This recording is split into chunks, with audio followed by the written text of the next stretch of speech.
Hello, in this video we are going to take a look at how to use the Google add-on Flubaroo to create self-grading assignments with Google Apps for Education forms. First thing we're going to need to do is log into our Google Apps for Education account and begin to create a form. So go ahead and open up your web browser of choice. I prefer Chrome, especially when I'm using Google Apps.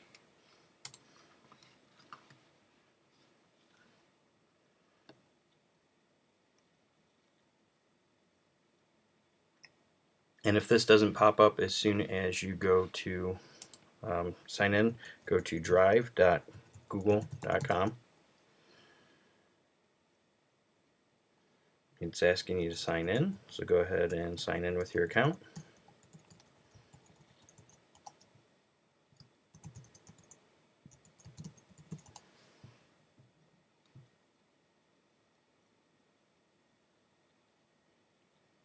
Okay, now that we're signed in, what you need to do is create a new form.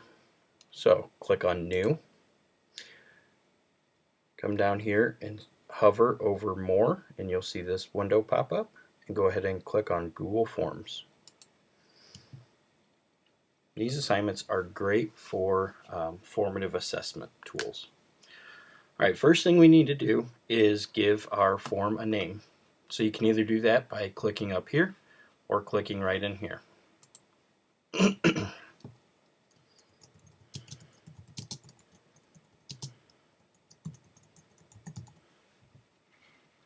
when I say self-graded, I mean the computer is going to do the work and grade it for you. Okay, let's take a look at the form settings up top. First one that is by default checked is to require the Google Apps for Education login to view this form. So what that means is the only way you can do this assignment is by having a Google Apps for Education account for the school that you are in.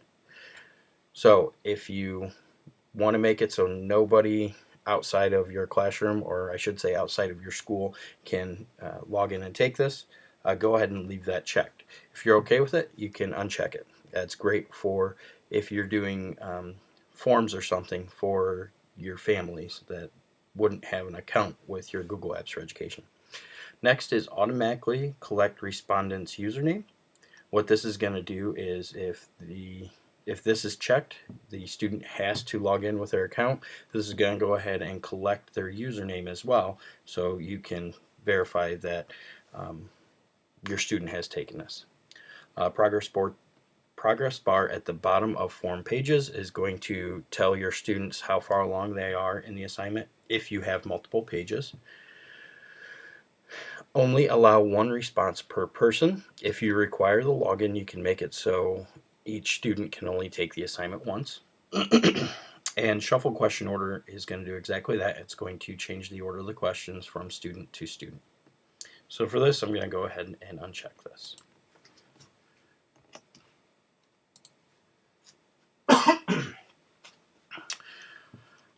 Okay, form description. This might be where you'd put U.S. History Chapter 4 Section 1 assignment. Something just to tell the students what exactly it is that you're looking at. First question, I recommend that you always make this a text question and have it be the student's name. Make it a required question. So the options you have when you're creating these questions include the question type. You have text, paragraph text, so this is like a short answer, maybe 1 or 2 words, or a very, very short sentence. Paragraph would be for extended responses, maybe short essays. Multiple choice is straightforward, that's multiple choice.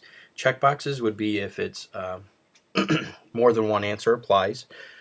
Choose from a list. This gives you a cleaner look. It's essentially the same as the multiple choice, only instead of having all the options for the answers displayed on the page, it is a drop-down menu that the student has to click on and select from that drop-down menu. So it gives you a cleaner look on your form, and it helps with wandering eyes on the page. It helps give the kids some focus there. Scale is going to be if you want to do maybe a survey on how do you feel like you got today's lesson. So a 1 to 5 scale or a 1 to 10 scale. A grid is going to be an X and Y axis, and date and time. Those are pretty straightforward there. So for the first question, we want to have name and have that question type as text so they can type their answer in. So go ahead and click done when you're finished with that. Quick look at the advanced settings. We can require certain answers, and each one of these different question types has different advanced settings. So for the sake of this video, we don't really need to get deep into those. That's for more in-depth looking at Google Forms itself. So I'll click done here. Next thing you need to decide is, do you want the students' answers and results to be emailed to them? If that's the case, go ahead and add another text item and have that be email address.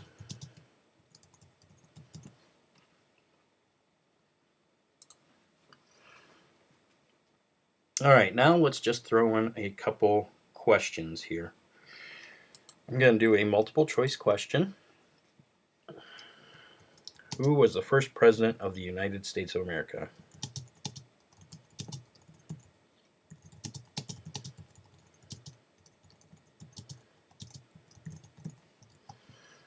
Help text will help clarify a question if you have one you've asked in the past that the students usually ask for some clarification on. And we'll go ahead and give it some options here.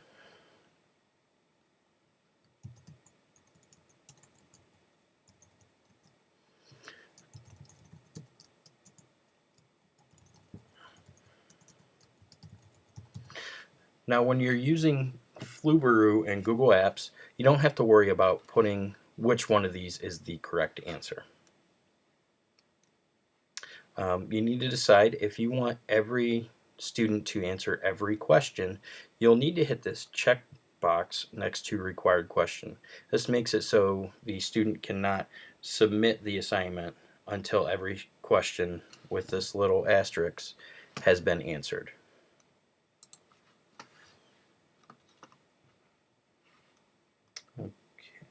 And let's just do one on, let's show you choose from a list.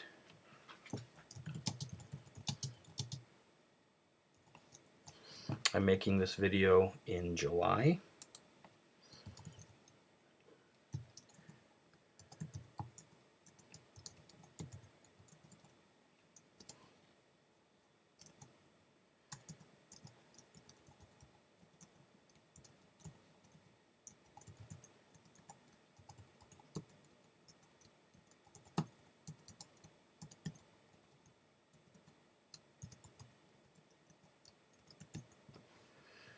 Okay, we can hit done. Alright, I have enough in here that you can get to see what it's like for this demo. Okay, then the last thing we have all the way at the bottom is the confirmation page. This is what's going to pop up after the student has submitted their assignment. Most people just leave the default as your response has been recorded. You could put thank you for turning in your assignment. I hope you have a great weekend. Whatever you'd like to put in there. Show link to submit another response allows the students to go ahead and go and redo the assignment if you want. Remember what we said earlier about requiring usernames. Publish and show public link to form results. That would allow the students to go see how other people have answered it. And allow responders to edit responses after submitting, allows them to go back and redo their questions. So I don't want my students to redo this assignment, so we're going to go ahead and uncheck that. Alright, one thing to remember when you're making Google Forms is the order you make the questions in is what's going to end up on your spreadsheet for the responses. So I've found myself a lot of times I forget to do the name question first, and I might put it down here. One of the great things about Google Apps is that you can drag and drop and put them wherever you'd like. So I can just go like this. But on the spreadsheet, they're going to stay in the original order. So always try to remember to put name, and if you're going to require it, have the email address in there as well. So the next step is we need to go and look at the response page. Now we have all these answers, or questions in, I should say. Right up here we have view responses and view live form. To help us save time as we get a little bit further, this is how you do your answer key. What you'll need to do is click on view live form. It'll open up a new tab, and this is the view that your students will have. So for name, remember you're doing your answer key here.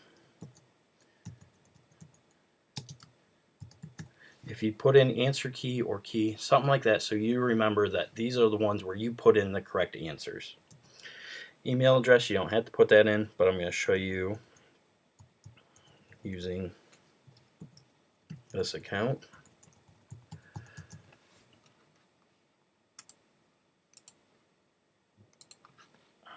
Go ahead and submit. And here is that confirmation page I was talking about that'll pop up. So I'll go ahead and close this tab. Now you'll see up here responses says 1. Earlier it said 0.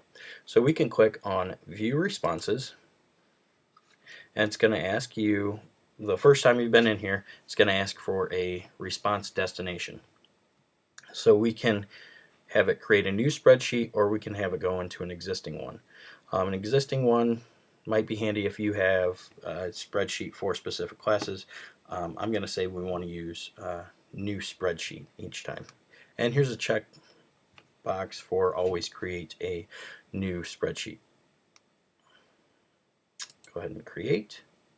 And now it gives us another tab with this is the spreadsheet I was talking about. And we should be seeing the response come in once it finishes loading. There it is.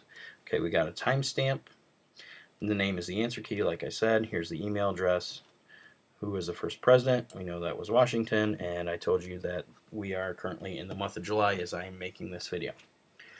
Alright, now we want to take a look at how to get Flubaroo and add that to your Google Forms. What you'll do is you'll come up here to add-ons and then click on get add-ons. There are a ton of items out here, but what we're going to look at today is Flubaroo. That's F-L-U-B-A-R-O-O.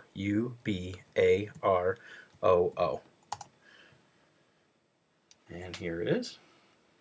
Go ahead and click free. It's going to ask for permission, so if you're comfortable with this, which most people are, go ahead and click accept.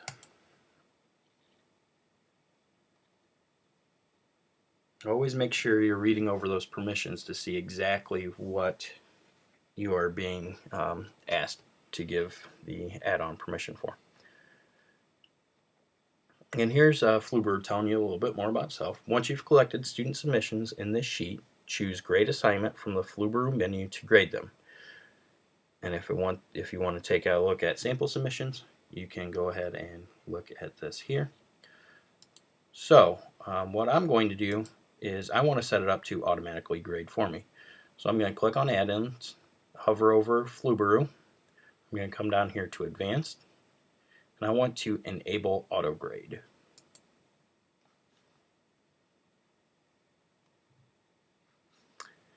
Flubaroo notification. Before enabling auto grade, you must first set up your grading and email settings. Click OK to proceed.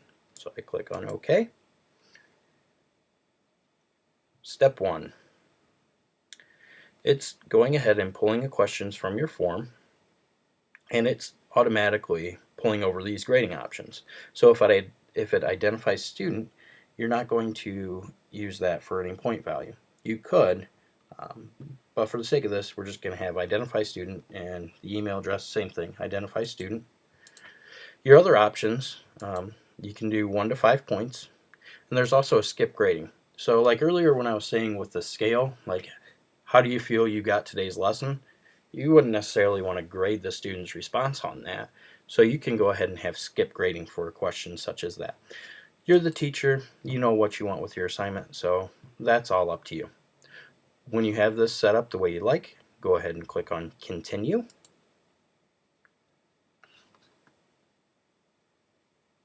Okay, if you have multiple responses in here, you will see them all in here. So we'll have the different submissions with all your different students. That's why I said it's so important to name your answer key, something that you are going to remember and it's going to jump out at you. So I'm going to go ahead and select this.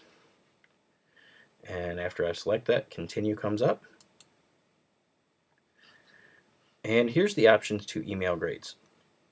Email address question. These are pulling off what identifies a student. So you don't have to do this. If you don't want to email stuff to them, just don't add the email address question into your form. So it's asking you what you want included in the email. Do you want it to list the questions and the scores? Do you want the answer key to be sent to them? Might be handy if you are going to see, if you want the students to use it to study from later. So I'll just show you what that looks like there. And here's a message, kind of like that confirmation page. Hey, thanks for doing your assignment or turning it in on time. Whatever you'd like there. It's optional, so you don't have to put it in there. So we'll go ahead and click on continue. And now it's going to do its work. Auto grade is enabled. It's waiting for new submissions. So what we need to do now is let's go ahead and have two windows going here so you can kind of see how it goes live.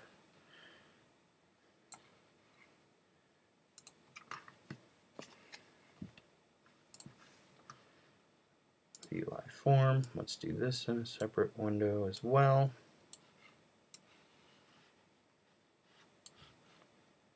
Minimize this. Okay, now that we have them side by side,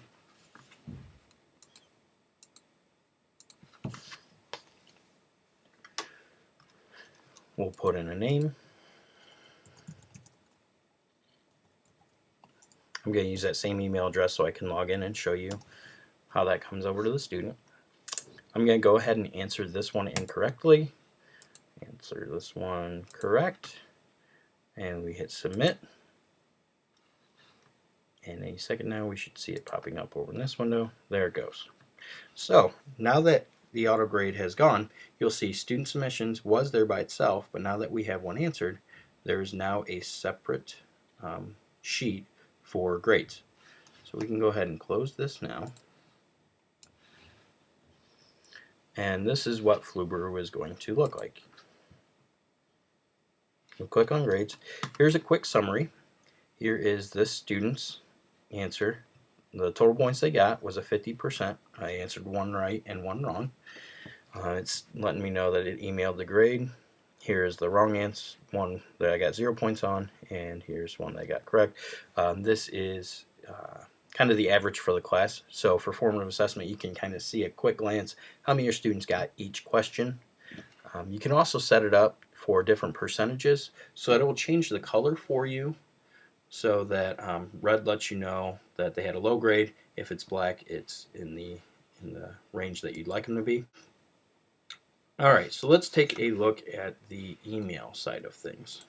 So now we'll go over to Gmail.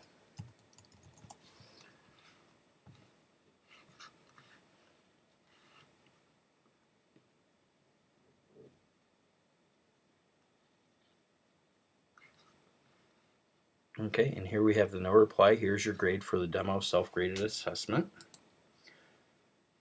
And here we go. Your grade was 1 out of 2, 50%. And it records all of your answers here. And remember, I had it for having the answer key. So big red let me know I had that wrong there. Here was my answer. Here was the correct answer. And then I had this one correct, so it shows me I had +1. Gives me a little information about how that worked there. So, could be a little intimidating at first. There's a lot of steps to the process, but once you do it once or twice, this is a great tool to use in your classroom, especially if you have students that are pretty well versed in using Google Apps as well as email. So it might be better for higher grade levels, but you don't have to have the email feature on there. It's just a fun way to take your worksheets and make them a little bit more interactive. You know, have the students do them on the iPads or on Chromebooks or whatever devices you have available to your classroom.